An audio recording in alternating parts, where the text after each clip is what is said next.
আরে ভাই, কোন দেশে বসবাস করি আমরা? যে দেশে একটু একটু সমস্যা হইলেই তাহলে নেট বন্ধ করে দেওয়া হয়। নেট বন্ধ করে দিয়ে গণহত্যা চালানো হয়। আসলে তারা কি মনে করে যে এগুলা দিয়ে কি তারা বন্ধ করে রাখতে পারবে?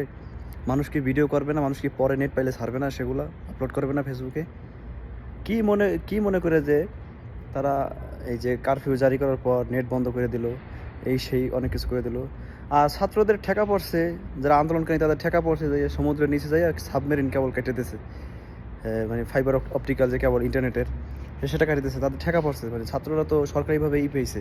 মানে অক্সিজেন নিছে, অক্সিজেন নিয়ে মানে সমুদ্রের নিচে গেছে, তারপর কেটে দিয়েছে। ভাই রে ভাই, কোন দেশে বসবাস? মানুষকে কি বুঝায়? হ্যাঁ? আবার এমনভাবে রাস্তার মধ্যে দেখলাম সেনাবাহিনীরা শুয়ে গুলি করতেছে জনগণের বুকে। মনে হয় যে তারা যুদ্ধের ময়দানে আছে। বড় ধরনের কোনো শত্রুর সাথে যুদ্ধ করতে তারাও মানে ফায়ার করতে পারে এইজন্য।